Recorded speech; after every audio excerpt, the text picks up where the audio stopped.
TV triple 9 news ఇక వార్తల్లోని వివరాలు చూద్దాం. భద్రాద్రి కొత్తగూడెం జిల్లా కేంద్రంలో డిఎఫ్ఓ కార్యాలయం వద్ద తునీకకు టెండర్లను సకాలంలో నిర్వహించాలని వినతి పత్రం ఇస్తూ మాట్లాడుతున్న అఖిల భారత రైతు కూలీ సంఘం ఏఐకేఎంఎస్ జిల్లా ప్రధాన కార్యదర్శి కందగంట్ల సురేందర్, జిల్లా నాయకులు ఎస్కే ఉమర్, జిల్లా సహాయ కార్యదర్శి కుంజా కృష్ణ, జిల్లా కోశాధికారి జక్కుల రాంబాబు, నాయకులు ఎండి నాజర్, పాషా, వెంకటేష్ తదితరులు పాల్గొన్నారు.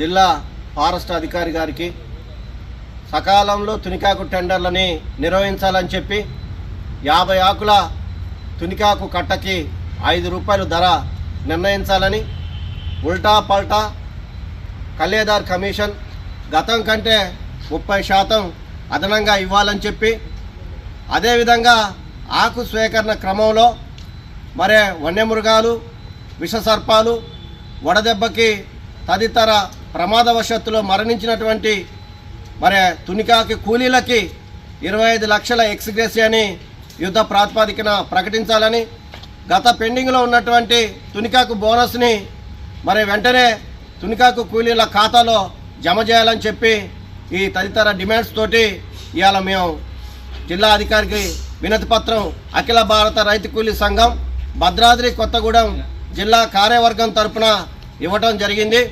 ఇవాళ పెరిగిన ధరలకు అనుగుణంగా ఏదైతే ఉందో ఇవాళ కేంద్ర రాష్ట్ర ప్రభుత్వాలు నిత్యావసర ధరలు తలకు రాసే నూనె కానించి తాలింపు పెట్టే నూనె వరకు ఇవాళ సకలం మొత్తం కూడా ఆకాశాన్ని అంటుతున్న ధరలున్నాయి.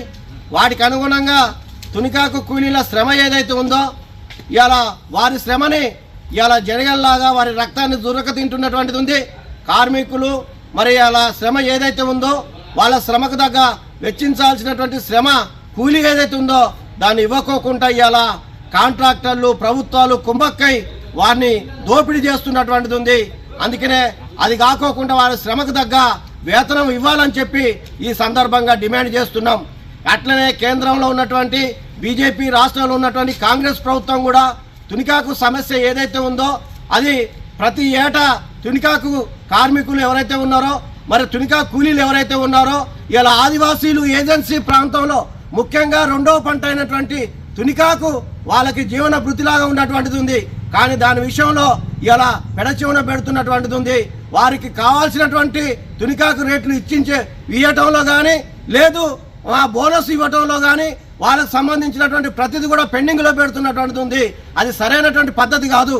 ఇప్పటికైనా ఆదివాసీల పట్ల నిర్లక్ష్య ధోరణి వీడి ఇప్పటికైనా కేంద్ర రాష్ట్ర ప్రభుత్వాలు వాళ్ళు చేస్తున్నటువంటి ఆకు స్వీకరణ కానీ వాళ్ళకు కావాల్సినటువంటి సరైనటువంటి వేతనం కానీ ఇవ్వకోకుండా నాంచివేత, సాచివేత ధోరణి ఏదైతే ఉందో ఇది సరైన పద్ధతి కాదని ఈ సందర్భంగా కేంద్ర రాష్ట్ర ప్రభుత్వాలకి తెలియజేస్తున్నాం.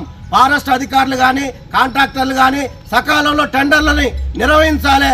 తునికాకు స్వీకరణ వెంటనే యుద్ధ ప్రాతిపదికన చేపట్టాలని ఈ సందర్భంగా డిమాండ్ చేస్తున్నాం.